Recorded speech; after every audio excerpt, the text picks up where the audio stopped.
에녹의 자손 중에서 노아라는 사람이 있습니다. 노아는 어떻게 예배를 드렸나 우리가 궁금하니까 한번 봐야 되죠. 노아 시대에는 뭐가 있었냐면 노아 홍수가 있었어요. 노아 홍수, 그것도 물이죠. 물.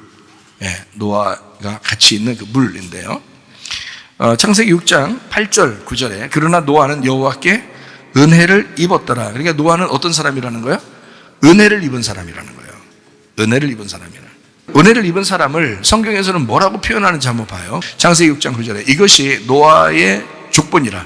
노아는 의인이요. 자, 은혜를 받은 거를 성경에서는 뭐라고 표현했냐면 의인이라 이렇게 표현했어요. 그러면 은혜 받지 못하면 어떻게 되는 거예요? 악인이 되는 거죠. 그러니까 의인의 반대말이 되는 거예요. 은혜 받지 못하면. 그러니까 여러분과 저는 뭐를 자꾸 사모해야 되겠어요? 은혜 받기를 사모하셔야 된다는 거예요. 은혜를 받아야 의인이 되는 거예요. 하나님이 우리를 받으시겠어요? 우리 못 받으니까 자기 아들이 이 땅에 내려와서 희생제물이 대신 자기 아들을 받는다 그랬잖아요. 우리를 받는 게 아니고 자기 아들을 받는 거라고요. 그가 은혜를 받은 자고 그가 의인이란 말이에요. 노아라고 하는 사람이 어떤 사람이냐? 은혜를 입은 사람이다. 그 은혜를 입은 사람을 성경에서는 뭐라고 표현해요? 의인이라 이렇게 표현한다. 의인이라. 자, 당대에 어떤 사람이라는 거예요? 완전한 자다. 자, 우리가 완전한 사람이 있나요? 없죠. 완전한 사람 없어요. 근데 노아는 완전하대요. 그러면 어떤 사람을 완전하다 그러는 거예요? 하나님이 완전하다고 인정을 그냥 하겠다는 거예요. 어떤 사람을요? 은혜 받은 사람을. 은혜 받으면 그냥 완전하다고 인정을 하겠다는 거예요. 그 의인이라고 인정을 하는. 그래서 의인이, 자, 은혜 받은 사람이 의인인데 의인은 완전한 자라고 인정을 하겠다. 하나님이 그냥 인정하겠다는 거지. 진짜 완전해서 그런 건 아니고요. 이제 인정하겠다는 거예요. 예. 그러니까, 노아는 은혜 입은 사람이다. 그리고 그 당대에, 의인이고요. 완전한 사람이다. 라는 것을 여기서 얘기했습니다. 자, 이 사람이 이제 완전한 거를, 우리는 하나님 그럼 내가 완전해야 되겠는데 어떻게 하면 좋겠습니까? 뭘 어떻게 해요? 하나님과 동행하면 되는 거죠. 에녹이라는 사람도 하나님과 동행했다 그랬잖아요. 동행이라는 거는 앞서거니 뒤서거니가 아니고 같이 보조를 맞춰서 같이 걸어가는 걸 얘기하는 거예요. 같이 걸어가는 걸. 그를, 동행한다. 이렇게 말하거든요. 그러니까 자, 이제 우리가 요약을 한번 할 수가 있죠. 자, 어떻게 하냐면, 노아라는 사람이 있어요. 그 사람은 은혜를 입은 사람이야. 은혜를 입은 사람을 하나님은 의인이라 그렇게 해요. 그 의인은 완전한 자라고 하나님이 인정하겠다는 겁니다. 그 완전한 자는 어떤 사람이냐면 하나님과 동행하는 사람이다. 그러니까 여러분과 제가 완전해서 뭐 하나님과 동행하게 되는 게 아니고 우리가 하나님과 동행하는 거를 하나님은 완전하다고 여기겠다는 거예요. 자, 네가 앞서거니 하면은 교만이잖아요. 하나님과 동행한다 그러면 하나님과 같이 간다는 거 아니에요. 그죠? 겸손하게. 그러니까 하나님과 같이 가는 걸 하나님과 동행이라고 그러고 그 사람을 완전한 자라고 표현하는 것이죠. 이거를 이런 예배 드리는 자. 다시 말하면 노아는 그냥 막 예배를 막 무릎 꿇고 어떻게 막 이렇게 절하면서 예배를 드리는 이런 얘기들이 없어도 지금 노아가 어떤 예배를 드렸다는 걸 알 수 있어요. 은혜 받은 자의 예배를 드리는. 그러니까 은혜 받으면 예배라는 거야. 이거를 영과 진리의 예배라 이렇게 말한 것입니다. 영과 진리의 예배라 그러면 이거를 어떻게 얘기하는 거냐면 자, 완전한 자죠. 은혜 입은 자죠. 하나님과 동행하는 자이죠. 자, 이런 사람을 하나님은 어떻게 하나님과 동행하니까 하나님이 깨끗해 안 깨끗해요? 하나님은 깨끗하게. 깨끗하면 더러움과 같이 동행할 수 없거든요. 우리가 하나님과 동행한다는 것은 나의 깨끗함과 순전함이 있어야 된다는 것입니다. 그러니까 하나님 우리 마음을 보신다겠죠. 그럼 마음을 보시니까 너의 순전함, 순수함 그거를 하나님은 온전함이라고 이렇게 표현하는 거죠. 하나님은 야, 네가 잘나서 그런 게 아니라 그냥 너 온전하다. 너 완벽한 사람은 아닌데 근데 하나님이 너 순수한 마음을 보고 온전하다고 인정해 주겠다는 거예요. 그래서 그 순수함, 그 온전함 이걸 뭐라고 하냐면 영적 예배라. 이게 영적 예배다. 영과 진리의 예배라. 진리가 뭔데요? 진리는 감추어둔 게 아니라 감추어진 것을 열어준 거를 진리라고 그러거든요. 그걸 참되다 그러거든요. 그러니까 이걸 순수하다, 깨끗하다, 온전하다 이렇게 표현하는 것이죠. 이게 진리라고 하는 흠과 티가 없다. 이거를 온전하죠. 이걸 영과 진리의 예배라 그러죠. 흠과 티가 없는 예배. 흠과 티가 없는 어떻게 흠과 티가 없을 수 있어요? 다 흠과 티가 있죠. 근데 하나님과 동행하는 것을 흠과 티가 없다고 인정하는 거예요, 하나님이. 그렇게 예배 드리는 것을 얘기하는 거예요. 자, 그렇게 된 사람은 이 세상은 온데간데 없고 주님과만 있는 예배. 이렇게 되겠죠. 순수하니까, 깨끗하니까, 주님과 동행하니까, 그걸 온전하다고 하나님이 평가하시는 거니까, 인정하는 거니까.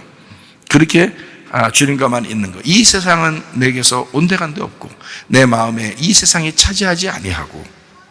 자, 노아가 그런 사람이었다는 거예요. 노아가 순수한, 온전한 은혜 받은 사람이었다. 자, 히브리서 11장 7절 말씀 한번 볼게요. 믿음으로 노아는 어떻게 했대요? 아직 보이지 않는 일에 경고하심을 받아 경외함으로 방주를 준비하여 그 집을 구원하였으니 이로 말미암아 세상을 정죄하고 믿음을 따르는 의의 상속자가 되었느니라. 자, 뭐 했다고요? 보이지 않는 일에 경고하심을 받아 경외함으로 방주를 준비했다. 방주라고 하는 건 방주를 자기 속에 들여보내는 게 아니라 방주를 짓는다는 건 자기가 그 안에 들어가려고 집을 마련하는 거잖아요. 방주가. 이 땅에서 여러분 사는 동안에 주님 오실 때가 얼마 남지 않았다, 또는 이 세상에 종말이 오고 있다라고 할 때 여러분과 저는 여러분이 들어갈 집이 있느냐, 여러분이 들어갈 집이 있는가, 여러분에게 안전하게 해줄, 여러분의 영혼을 안전하게 해줄 그 집이 있는가. 그게 노아 방주라는 거예요. 그걸 누가 지었다는 거예요? 노아가 지었다는 거예요. 노아 스스로 그거를 지었다. 하나님이 명령하셨을 때 이것을 하나님의 뜻을 따라 지은 사람, 그게 노아라는 사람이었다. 그런 믿음의 사람이었다는 거예요. 그러니까 하나님 보실 때 흠과 티가 없는 은혜 받은 사람으로, 의인으로 너는 완전한 자다, 나와 동행하고 있구나, 이렇게 인정한단 말이에요. 자기가 들어갈 집을 준비하고 있었다, 이런 겁니다. 이 세상의 집을 얘기하는 게 아니죠. 여러분의 영혼이 들어갈 집이 있느냐. 노아 홍수 때 물이 이렇게 어떻게 돼요? 물이 막 쏟아지니까 노아 방주는 어떻게 됐어요? 노아 방주가 예수님이기도 하고요, 그리고 우리가 예수님 품 안에 들어갔다는 얘기도 되고 또 교회라고도 합니다. 그러면 이 노아 방주가 어떻게 됐어요? 비가 막 내렸더니 노아 방주가 꼬꾸라졌어요? 노아 방주가 비가 너무 많이 내려 갑자기 자빠지고 그랬어요? 아니죠. 어떻게 됐어요? 성경에 보니까 비가 막 내리니까 노아 방주가 물 위에 둥둥 떠다녔다 그랬어요. 자, 하나님은 어디에 계신다고요? 물 위에 계신다 그러잖아요. 노아 방주가 어떻게 됐다고요? 물 위에 떠다녔더라. 그러면 물 속에 가라앉지 않고 물 위에 떠다녔더라. 다시 말하면 예배가 뭐냐? 예배는 이 세상에 속해서 그 안에 파묻혀서 살아가는 걸 예배라고 그러지 않고 떠 있어야, 그래야 예배라, 이렇게 말하는 것입니다. 여러분의 마음이 물속에 늘 이렇게 있으면서, 이 세상에 늘 빠져 있으면서 예배를 드린다고 한 번씩 이제 고개 쳐들다가 다시 또 물속에 빠지고 그러면 그걸 예배라고 그러지 않는다, 성경에서는. 노아 방주는 물 위에 떠다녔더라. 그거를 예배라 그런다. 영과 진리의 예배는 이 세상의 육체적인 세상적인 예배라고 하지 않고 물 위에 떠 있는 예배, 이 세상에 속하지 않는 예배를 말하는 것이다. 그게 영과 진리의 예배입니다. 창세기 9장에 보면 노아 방주가 이제 노아 홍수가 다 끝나고 난 다음에 무지개가 이렇게 막 떠요. 무지개가 떴을 때 그 무지개는 자연적으로 생기죠. 무지개는. 왜냐하면 홍수가 끝나면, 비가 다 끝나면 햇빛을 통해서 이게 무지개가 이렇게 생기거든요. 그러면 그게 자동적으로 생기는 거예요. 다시 말하면 그게 자연적인 것인데, 어떻게 이 자연적으로 무지개가 이렇게 생긴다고 하는 것은 우리가 스스로 하나님의 말씀을 깨닫게 되었다, 이 말이에요. 노아 홍수가 지나고 난 다음에 우리가 스스로 하나님의 말씀을 깨닫게 되었다. 스스로 알게 됐다. 스스로 자기 안에 무지개가 뜨는 것, 이것을 영과 진리의 예배라. 내 속에 그 빛이, 홍수가 끝난 후에 내 속에 그 빛이 스스로 발생이 되는, 이거를 예배라, 이렇게 말합니다. 그러니까 하나님의 말씀은 한 번 들어서 거기에서 끝나는 게 아니고 계속 이 속에서 파장이 일어나고 이 속에서 자기를 만들어내고 스스로 그 말씀이 깨달아지고 이해가 돼서 이게 빛으로, 그 무지개로 나타나야 된다. 그게 말씀, 무지개가 뜨는 것, 우리 안에 스스로 무지개가 뜰 수 있는 것, 이거를 예배라 이렇게 말한다. 무지개 색깔이 몇 개죠? 빨주노초, 파남보, 몇 개예요? 7개예요. 7빛깔 무지개라 그러죠. 예수님을 안식일의 주인이라 그렇게 말하죠. 예수님을 안식일의 주인. 그래서 무지개는 우리에게 안식을 주는 거예요. 자, 무지개를 볼 때, 하나님은 무지개를 볼 때 너희들 무슨 생각하라고 했어요? 무지개를 볼 때 하나님은 무슨 생각하라고 했어요? 다시는 홍수가 임하지 않을 것이다. 이거를 생각할 때 그게 무지개다. 이거 언약이다. 무지개 언약. 이것은 다시는 너에게, 너의 인생 가운데 홍수가 없도록, 심판이 없도록 만들겠다. 여러분 안에, 여러분 가슴 안에 무지개가 떠야 합니다. 7빛깔 그 그리스도가, 7 안식이, 7 교회가, 7 재앙을 통해서 자기를 멸망시키고 7 축복을 해주시는 예수님이 여러분 안에서 무지개가 떠야 된다. 그게 영적 예배라는 것이다. 우리는 육체적인 예배를 드리는 것이 아니고 겉으로 보인다고 드리는 게 아니라 보이지 않는 세계의 예배를 드리는 것이다. 이것을 우리가 생각을 해봐야 된다. 그래서 예수님은 무지개고요. 그 무지개가 우리 안에 뜨려면 중간에 누군가가 필요해요. 그 무지개가 하늘에서 이렇게 빛이 이렇게 오잖아요.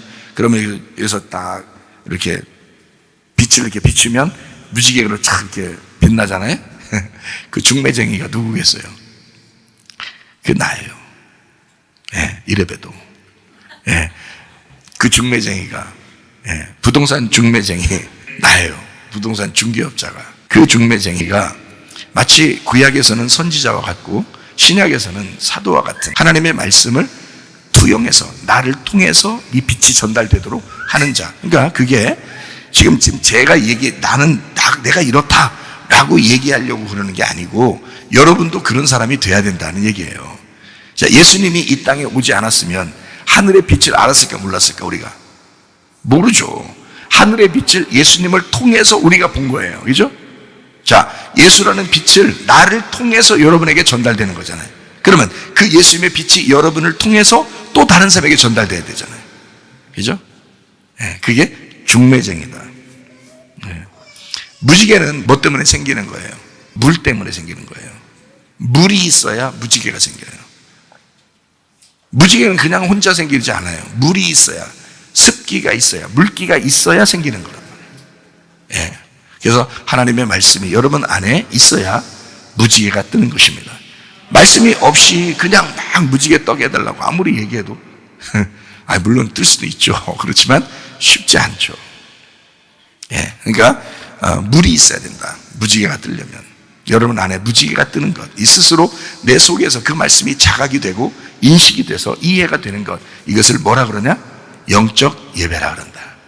영과 진리의 예배라. 그러니까 그냥 영과 진리라니까 그냥 영과 진리 예배 드리는 거 봐요. 신령과 진정으로 예배 드리는, 그렇게 그거 아니란 말이에요. 말씀이 깨달아지는 예배. 그게 여러분 속에 있으셔야 되겠다.